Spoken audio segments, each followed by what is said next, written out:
आज की इस क्लास में हम ऋग वैदिक काल के समाज के बारे में डिस्कस करेंगे। इस क्लास के थ्रू आप इस ओल्ड एनसीईआरटी राम शरण शर्मा के बुक के पढ़ने के तरीके को सीख पाएंगे। एनसीईआरटी के कॉन्सेप्ट, एनसीईआरटी के फैक्ट से यूपीएससी और स्टेट पीसीएस एग्जाम में क्वेश्चंस पूछने या क्वेश्चन बनने का जो मल्टीपल अप्रोच होता है, मल्टीपल एंगल होता है, आप उसे सीख पाएंगे। इस एनसीईआरटी के बुक के भीतर किस चैप्टर पे, किस टॉपिक्स पे ज्यादा फोकस करें, किस पे कम फोकस करें, ये अप्रोच भी आपको सीखने को मिलेगा।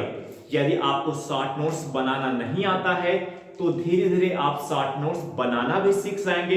यदि आप वीडियो को अंत तक देखेंगे और क्लास को रेगुलर फॉलो करेंगे। आज का जो फोकस पॉइंट है वो है सामाजिक विभेद। इसके थ्रू आउट हम सामाजिक असमानता और सामाजिक विभाजन के बारे में सीखेंगे। सामाजिक विभेद के थ्रू आउट सबसे पहले हम वर्ड के बारे में जानेंगे। ऋग्वेद में वर्ड शब्द का प्रयोग रंग के लिए किया गया है। ऋग्वेद में वर्ड शब्द का प्रयोग किसके लिए किया गया है? रंग के लिए किया गया है। श्वेत रंग के लोगों को क्या कहा जाता है? आर्य कहा जाता है। और श्याम रंग के लोगों को क्या कहा गया है? मूल निवासी कहा गया है। श्वेत रंग के लोगों को क्या कहा गया है? आर्य कहा गया है। और जो श्याम रंग के लोग हैं उनको क्या कहा गया है? मूल निवासी कहा गया है। इस मूल निवासी में दस्यु आते हैं और दास आते हैं। इन आर्य लोगों का जो दास के प्रति व्यवहार था वो क्या था? नरम था। इन आर्य लोगों का दास के प्रति जो व्यवहार था वो क्या था? नरम था। क्यों नरम था? ऐसा क्यों था? क्योंकि ऐसा माना जाता है कि जो दास थे वो आर्य की ही एक शाखा थे। जो दास थे वो आर्य लोगों की ही एक शाखा थी जो आर्य से पहले आए थे। ऐसा माना जाता है कि जो दास थे वो आर्य लोगों की ही एक शाखा थी जो आर्य से पहले आए थे। यही कारण है कि आर्य लोगों के द्वारा इस दास के प्रति जो व्यवहार था वो क्या था? नरम था। जबकि इन दस्युओं के प्रति जो व्यवहार था, इन आर्य लोगों का दस्युओं के प्रति जो व्यवहार था वो क्या था? कठोर था। दस्युओं के प्रति जो व्यवहार था वो क्या था? कठोर था। इन आर्य लोगों के द्वारा दास और दस्यु पर विजय प्राप्त करने के उपरांत आर्य लोगों के द्वारा इस दास और दस्यु पर विजय प्राप्त करने के उपरांत इन दास और दस्युओं के साथ कैसा व्यवहार किया गया? गुलामों और शूद्रों जैसा व्यवहार किया गया। इन आर्य लोगों ने जब इन मूल निवासियों पर विजय प्राप्त कर ली, यानी जब इन आर्य लोगों ने दास और दस्युओं पर विजय प्राप्त कर ली, तो इन दास और दस्युओं के साथ कैसा व्यवहार किया गया? गुलामों और शूद्रों जैसा व्यवहार किया गया। इस कारण से ऋग्वैदिक काल में किसको बल प्रदान हुआ? सामाजिक विभाजन को बल। इसने सामाजिक विभाजन को बल प्रदान किया। तो आप यहाँ पे देख रहे हैं कि जब आर्य लोगों ने मूल निवासियों पर विजय प्राप्त कर ली, यानी दास और दस्यु पर विजय प्राप्त कर ली, तो इन आर्य लोगों ने इन दास और दस्युओं के साथ गुलामों और शूद्रों जैसा व्यवहार किया, जिस कारण से सामाजिक विभाजन को बल मिला। और ये जो विजय है, यही कारण है कि जो विजय है आर्य लोगों के द्वारा दास और दस्यु पे जो विजय प्राप्त की गई, ये विजय इस सामाजिक विभाजन के लिए क्या है? सर्वाधिक जिम्मेदार है। अब एक एंगल ये क्वेश्चंस बनने का हो गया यूपीएससी एग्जाम में। जैसे यूपीएससी एग्जाम में एक स्टेटमेंट आता है कि ऋग्वैदिक काल में सामाजिक विभाजन के लिए सर्वाधिक जिम्मेदार। ऋग्वैदिक काल में यूपीएससी एग्जाम में आपके सम्मुख एक स्टेटमेंट आता है कि ऋग्वैदिक काल में सामाजिक विभाजन के लिए सर्वाधिक जिम्मेदार विजय थी। सर्वाधिक जिम्मेदार आर्य लोगों के द्वारा दास और दस्यु यानी मूल निवासियों पर विजय थी। तो ये स्टेटमेंट क्या होगा? सही होगा। क्योंकि ऋग वैदिक काल में सामाजिक विभाजन के लिए, ऋग वैदिक काल में सामाजिक विभाजन के लिए जो सर्वाधिक जिम्मेदार है, सर्वाधिक जिम्मेदार कारण क्या है, सर्वाधिक जिम्मेदार कारण क्या है, आर्य लोगों के द्वारा दास और दस्युओं पर विजय प्राप्त करना। यानी अब अगर आपके समूह की स्टेटमेंट आता है, यूपीएससी एग्जाम के एंगल से मैं बात कर रहा हूं, आपके समूह की स्टेटमेंट आता है कि ऋग वैदिक काल में सामाजिक विभाजन के लिए सर्वाधिक जिम्मेदार आर्य लोगों द्वारा मूल निवासियों पर विजय थी, तो स्टेटमेंट क्या होगा, सही होगा। ठीक है, तो ये कंसेप्ट आपका क्लियर हो गया। अब नेक्स्ट पॉइंट अगर हम देखें इस सामाजिक विभेद के थ्रू, अगर हम देखें कबीला क्या है, इसके बारे में आपको पहले बता दिया। फिर यहाँ पे एक पॉइंट, इससे कबीला से रिलेटेड एक मोस्ट इंपोर्टेंट एंगल है क्वेश्चन बनने का। अभी आप देखेंगे यहाँ पे कबीला जो कबीला होता है ये जनजातीय लोगों का एक समूह होता है। कबीला जो है वो जनजातीय लोगों का एक समूह होता था, जिसमें क्या क्या आते हैं, इस जनजातीय लोगों में कौन कौन आते हैं, राजन आता है जो कबीले का नेतृत्व करता है, जो कबीले का प्रमुख होता है। पुरोहित आता है, इस पुरोहित को हम पुजारी भी कहते हैं, इस पुरोहित को हम पुजारी भी कहते हैं। और कौन आता है, परिवार, जिसको कुल भी कहा जाता है। और इस राजन और पुरोहित के कौन आते हैं, रिश्तेदार आते हैं, जो इस परिवार के अंतर्गत आते हैं। तो आपने देखा जो कबीला होता है वो जनजातीय लोगों का एक समूह होता था। इस जनजातीय लोगों के समूह में कौन कौन आते हैं, राजन आता है, राजन जो है वो कबीले का प्रमुख होता है। और जो पुरोहित होता है, पुरोहित जिसको हम पुजारी कहते हैं, पुरोहित जो होता है जिसको पुजारी भी कहते हैं, वो भी इसी समूह में आता है। और इस समूह में, इस जनजाति समूह में और कौन आता है, परिवार आता है, जिसको हम कुल कहते हैं। और इस परिवार के अंतर्गत इस कुल के अंतर्गत राजन और पुरोहित के रिश्तेदार भी आते हैं, जो इस जनजाति समूह में क्या है, शामिल थे।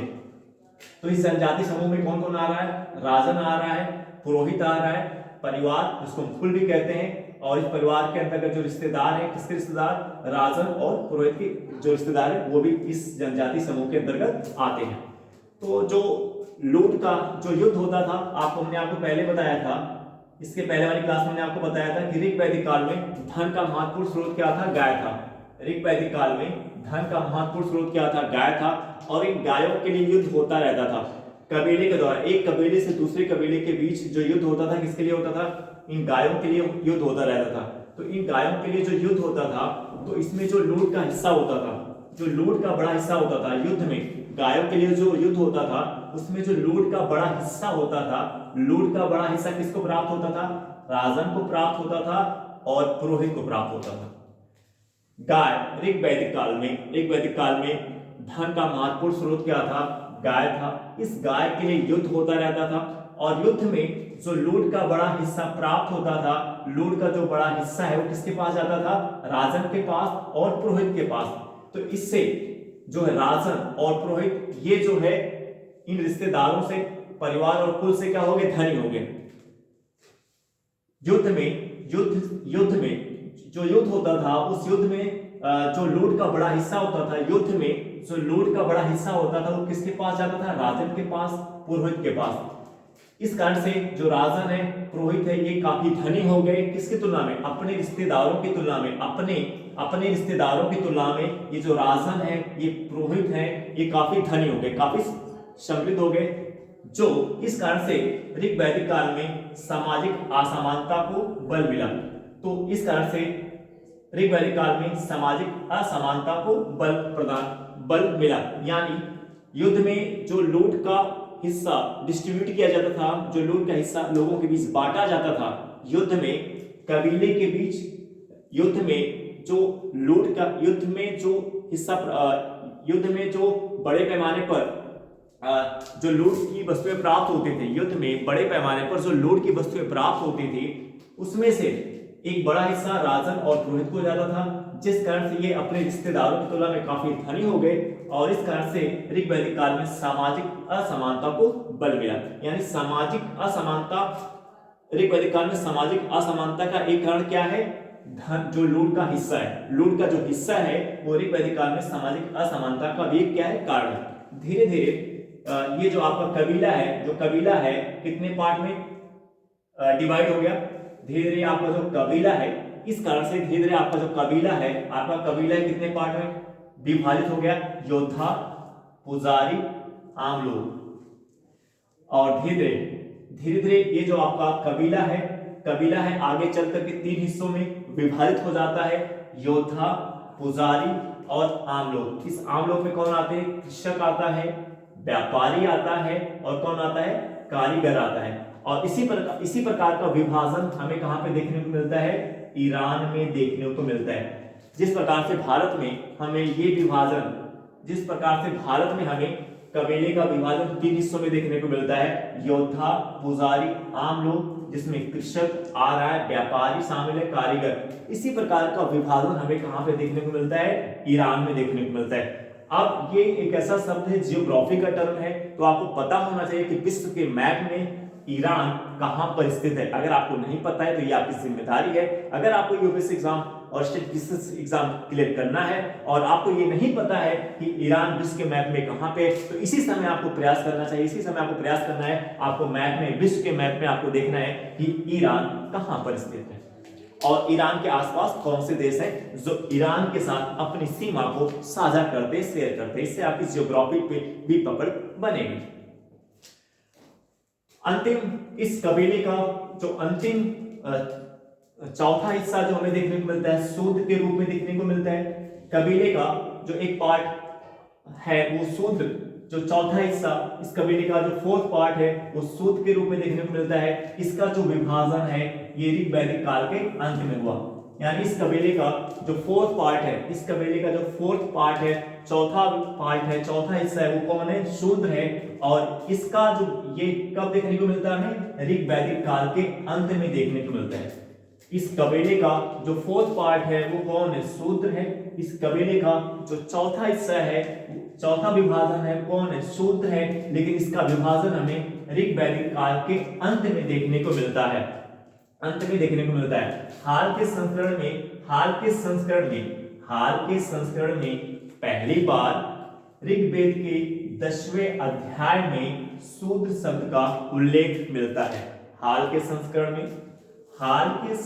में पहली बार ऋग्वेद के 10वें अध्याय में शूद्र शब्द का उल्लेख प्राप्त होता है। इससे पहले वाली क्लास में मैंने आपको बताया था कि ऋग्वेद के कितने मंडल हैं, 10 मंडल है। कितने अध्याय हैं, 10 मंडल है, 10 अध्याय। ऋग्वेद के कितने मंडल है, कितने भाग है, 10 भाग है।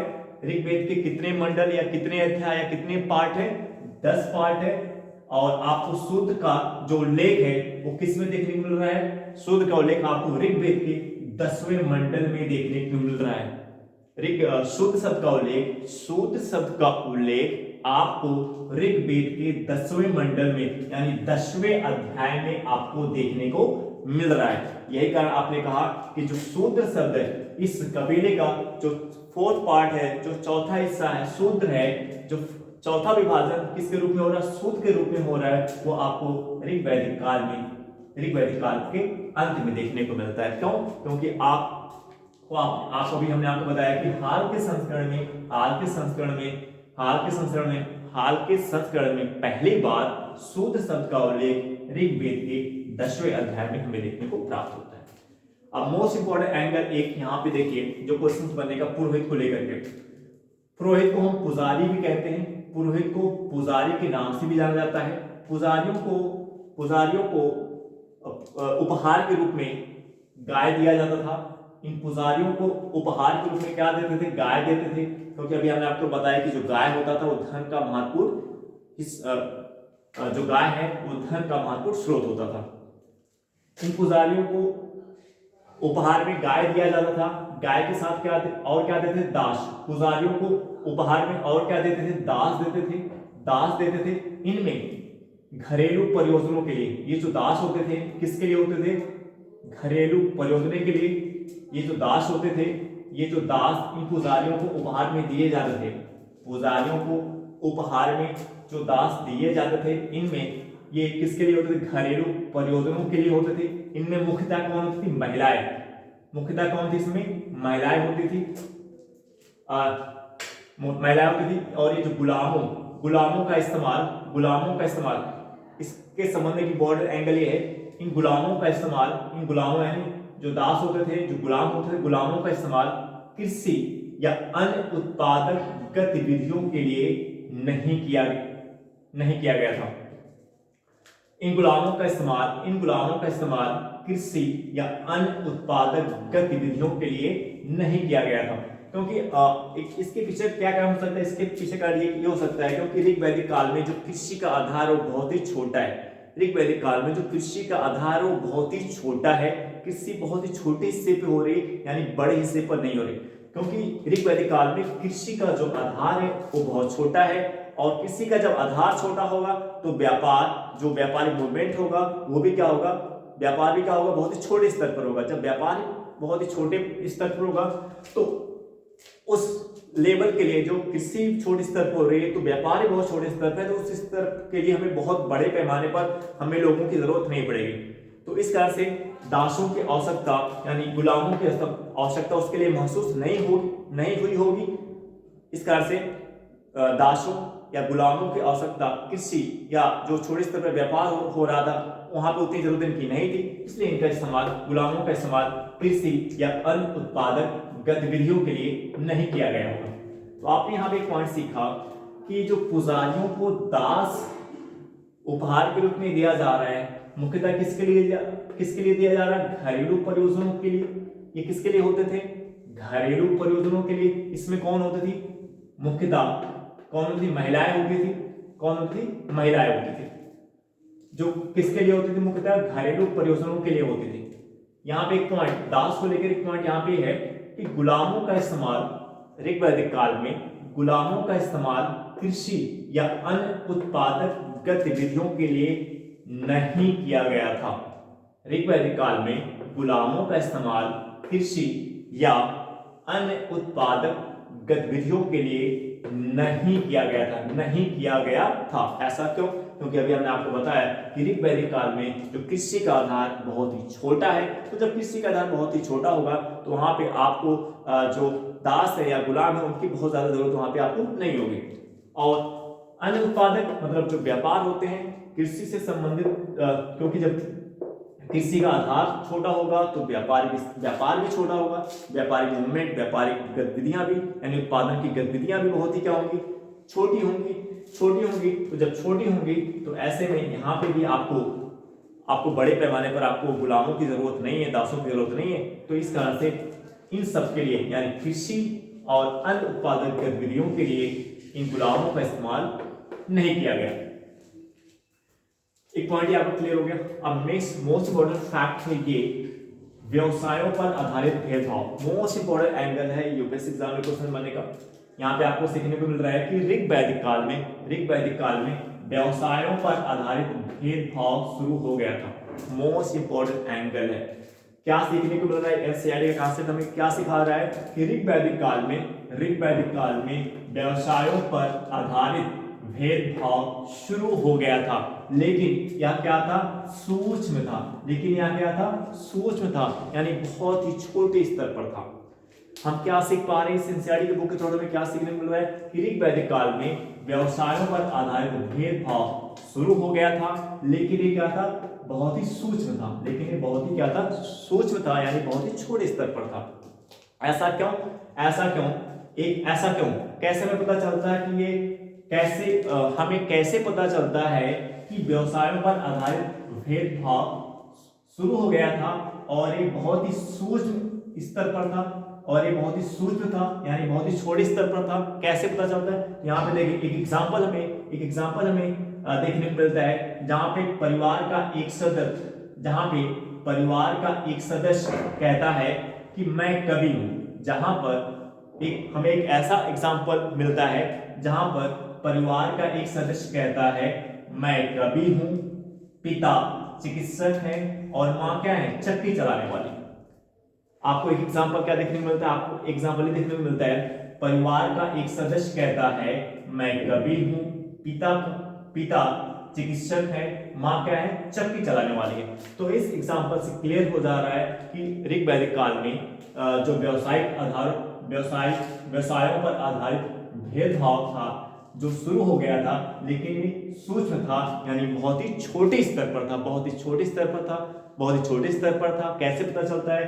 परिवार का एक सदस्य कहता है कि मैं कवि हूं, पिता चिकित्सक हैं और माँ क्या है? चक्की चलाने वाली। ठीक है, एक पॉइंट आपका एक आंसर क्लियर हो गया। अब एक पॉइंट यहाँ पे उपहारों की बात करें, उपहार को लेकर के है।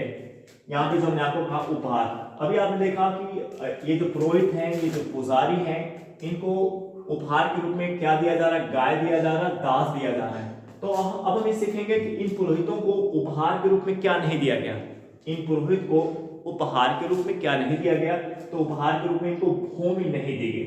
मोस्ट इंपॉर्टेंट एंगल है यूपीएससी एग्जाम में क्वेश्चंस बनने का, मोस्ट इंपॉर्टेंट एंगल है कि ये इन पुरोहितों यानी इन पुजारियों को जो उपहार के रूप में गाय और दास दिया जा रहा है, तो इसमें क्या इनको नहीं दिया जा रहा है? इन पुजारियों और पुरोहितों को उपहार के रूप में क्या नहीं दिया गया था?